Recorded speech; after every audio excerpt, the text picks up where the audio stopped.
Hi, this is Kwesi Baye, and I want to talk about the best and worst things about living in the US. I'm a US citizen, and I've lived in the US all of my life.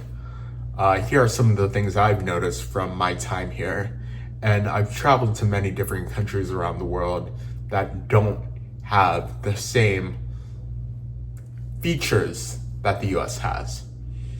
So here are the list of good things. No place is perfect, obviously, but some places have a lot of benefits compared to other places. So one of the best things about the US is that it's full of culture. It's a multicultural country. A lot of cultures come around and work together to build a common ideology about liberal values, freedom of expression, freedom of religion, freedom, absolute freedom.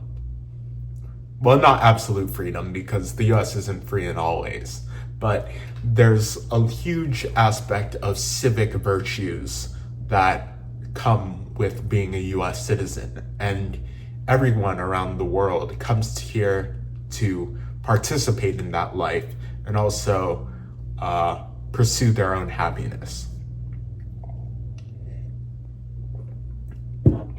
So the US is full of culture. You can get a Chinese meal. You can go to an Indian restaurant. You can go to several different cultural festivals. You can see multiple different cultures. There's something for everyone. There's multiple different churches of all denominations. If you're Catholic, you can have something for you. If you're Muslim, you can go to a mosque somewhere, especially in New York. It's full of culture, and there's something for everyone here. And you can truly live how you desire to live. That's one of the best things about the US.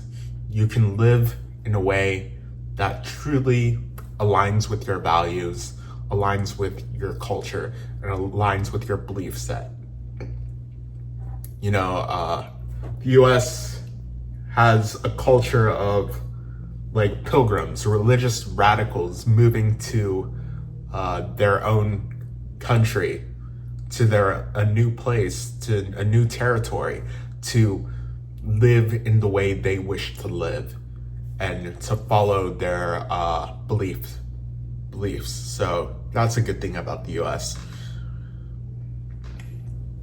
Another benefit of living in the US has free movement, so no internal passport, like China, like I think Russia has an internal passport system as well. But there's freedom to move on a large landmass. Like, as you don't even need ID. Like, you can travel from California to Florida without even needing ID. I mean, you may need a driver's license, of course, because you might have to drive all the way there. But there's no like passport / permission slip to move anywhere. Yeah, there's certain things they want to check that to make sure that you're the one who booked your ticket, obviously. So they might need some sort of identification for that. But it's not like you're not free to move anywhere without identification. You can be in transit. You can live however you want. There's no vagrancy laws, so you can even do some rough living if you wanted to. And you can travel, you can live how you want, you can move, you can reinvent yourself. You can move to a new city, cut off all your old friends, and then make new friends and like become entirely new person. It's amazing. Also, the US has nearly every biome. It doesn't have every biome, but It has something for everyone. If you want a warm climate, sunny, move to California. If you want something cold, if you want something colder, you want to have all 4 seasons, you can move to the Midwest. If you like the heat, humidity, then you can move to the South. If you want to live in a cold environment all year, move to Alaska. If you want an island environment, there's multiple different US territories and then even a state, Hawaii, that you can move to.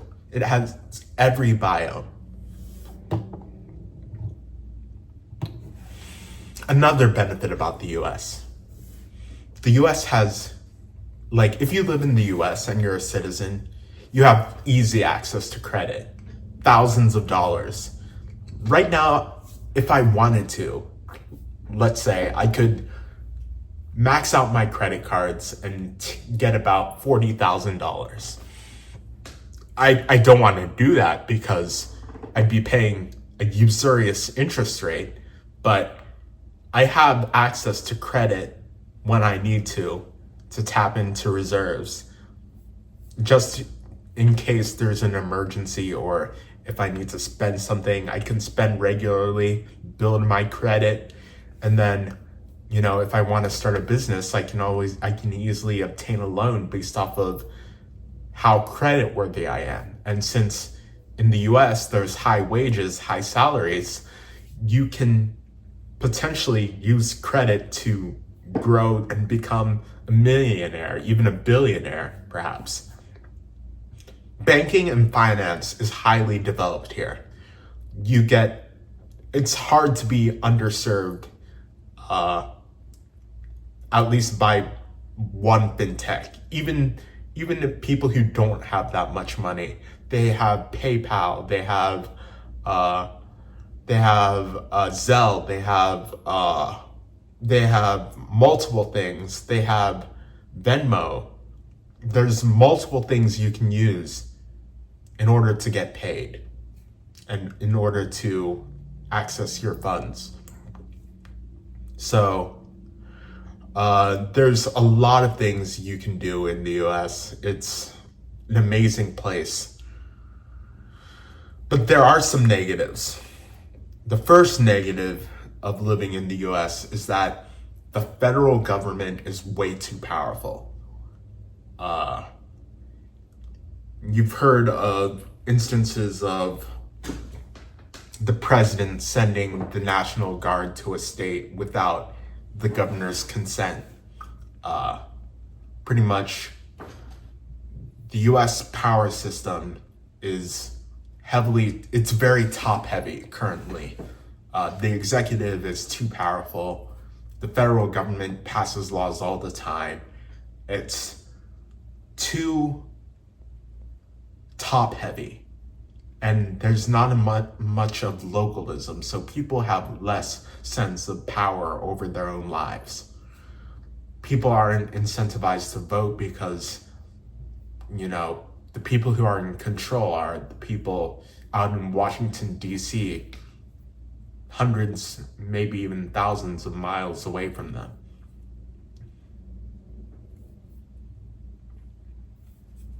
Another thing, taxation. You don't get a lot of value for your money. U.S. taxes go to, one, military spending, which doesn't benefit anyone.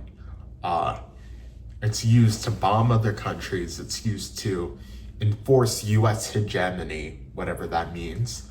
And it's used to pretty much project U.S. power all over the world, bully other nations, and make sure that everyone is falling in line, which can bring in some benefits to the average US citizen, but I believe there's more disadvantages than advantages of maintaining a large military, because when you have a large military, you're incentivized to use it, and that creates instability around the world.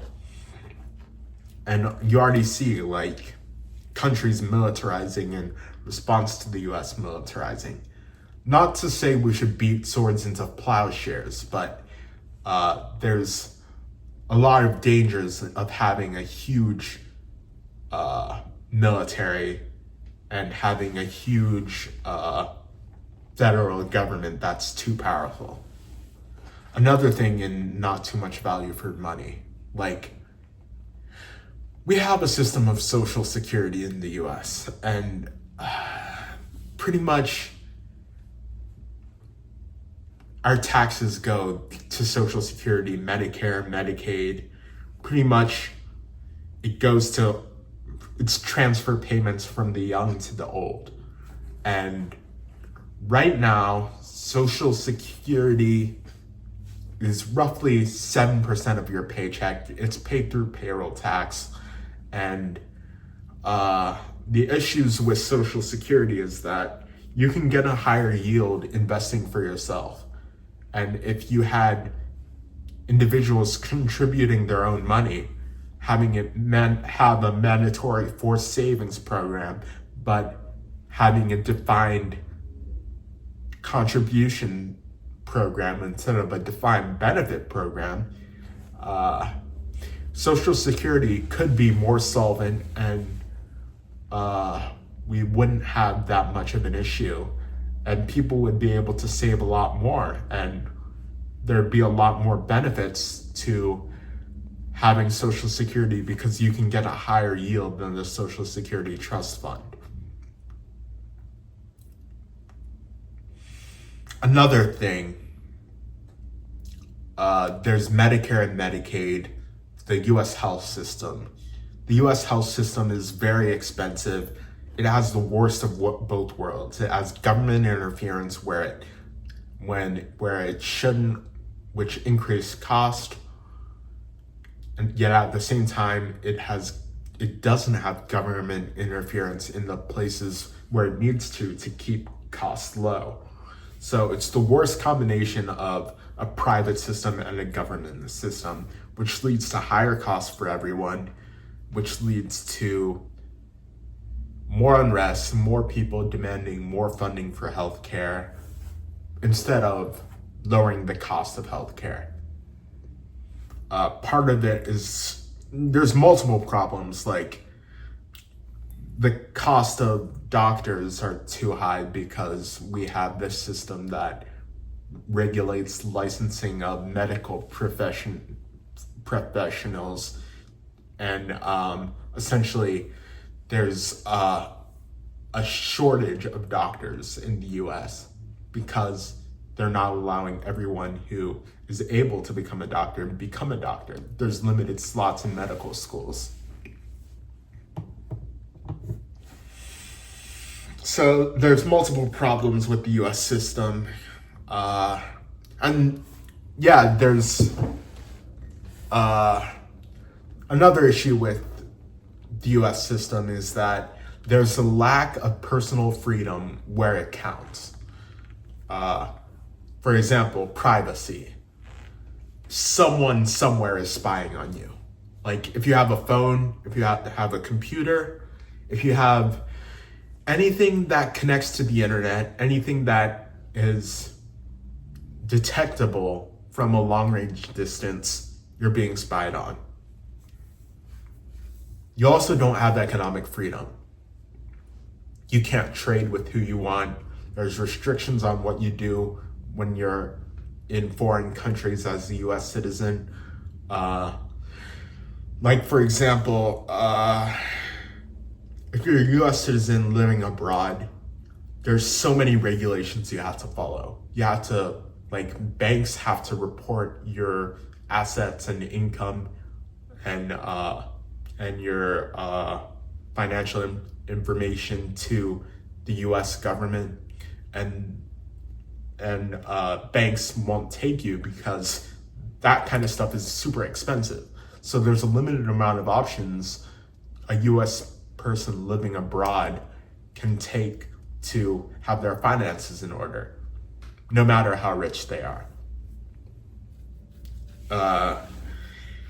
Also, worldwide taxation. So most countries have some sort of territorial taxation. The US taxes universal income no matter if you live in the US or not, no matter how connected you are to the US. If you're a US, as long as you're a US person, you are mandated to be in control of your finances and send money to the US government and your state government in some cases. Also, with regards to economic freedom, you can't do what you want with your own property. There's so many restrictions and regulations. There's so much restrictions that it makes it difficult for a person to have the freedom they want to do with their own personal effects. Another problem with the US, it's a violent society. Shootings, stabbings, altercations, road rage, accidents, traffic accidents. All of these are big problems, and all of these are uniquely bad in the US. The US isn't the most violent society in the world, but it's very violent compared to most European countries, and it's on par with Latin America in terms of violence. The US is probably the closest thing to like a Latin America style country, while being historically a European northwestern European style country. It has a weird combination. Also, the US is very litigious. If you're rich, you need to be careful. You have to focus on hiding your assets. You have to focus on asset protection. You have to focus on a lot of things to prevent your assets from being taken away from you. There's a lot of problems with essentially being sued for frivolous reasons, having to settle out of court. There's multiple protections against that, but it's something you need to be aware of if you're a rich person coming to the US, or if you're a US citizen that has become successful in any way. If you're rich, there's a target on your back, so you have to work on quiet luxury, being safe, and making sure that you don't get robbed. Also, harsh compliance. If you don't follow the rules to the letter, the government is gonna come down on you very hard. You could lose your assets, you could go to jail for not complying with a seemingly frivolous law.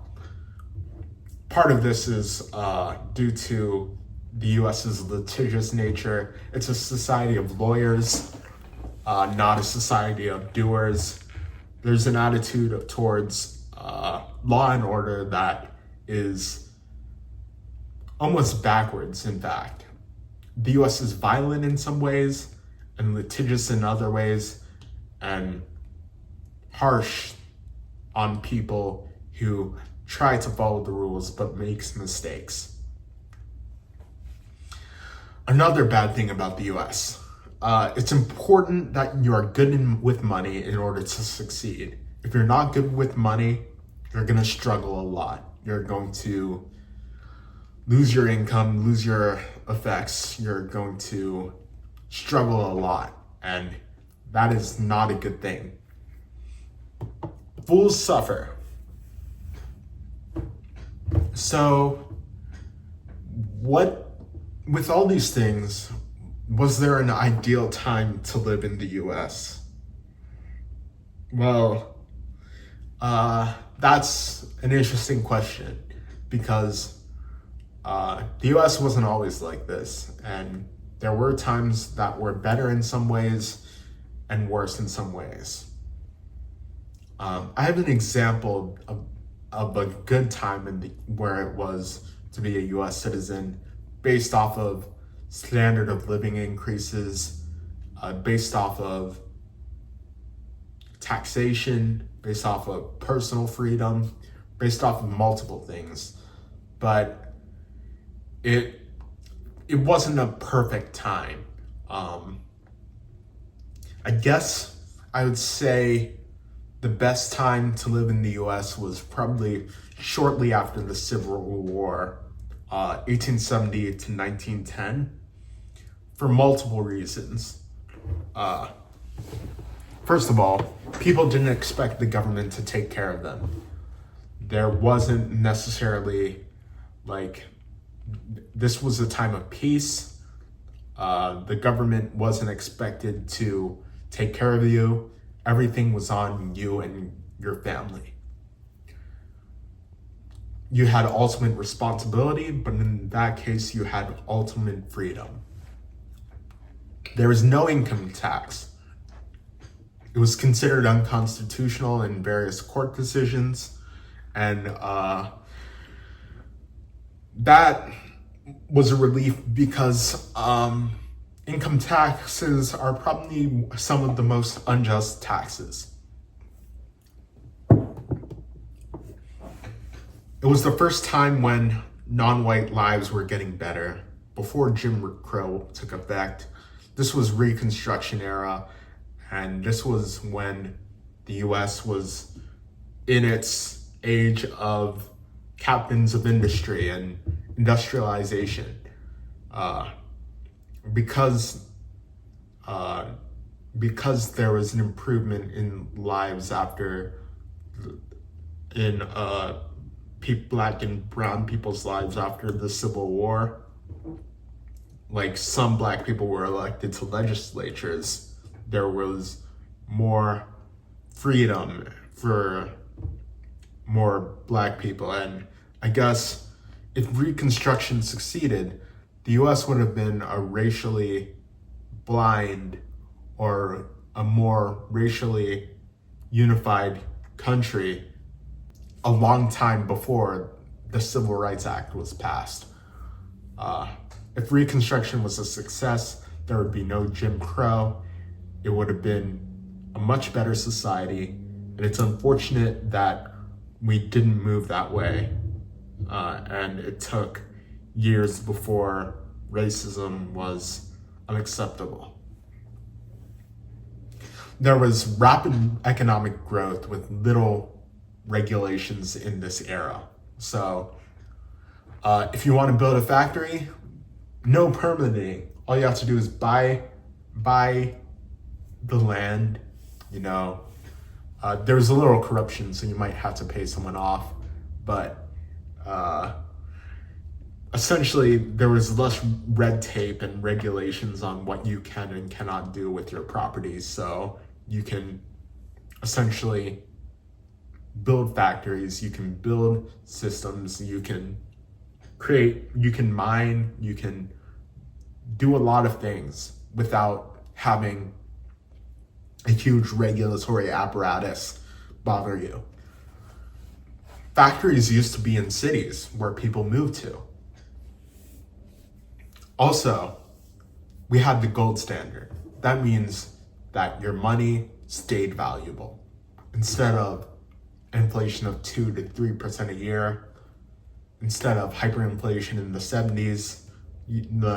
1970s, instead of a bunch of factors that made credit easy and inflation ruined the purchasing power, you had a dollar fixed to the gold standard. And the gold standard allowed your purchasing power not to erode. It allowed you to have stable prices, and there was a lot of benefits. The only disadvantage is that the money supply didn't expand as rapidly as the economy expanded. But that's a better alternative than having a money supply that expands no matter what the economy does, and inflation not being tamed, and a lot of disadvantages happen. The only negatives of that era was the environment wasn't a concern, mainly due to people having the right to do with whatever they want with their property. But the environment was very bad. Like, you had smog-filled cities, very environmentally unfriendly. But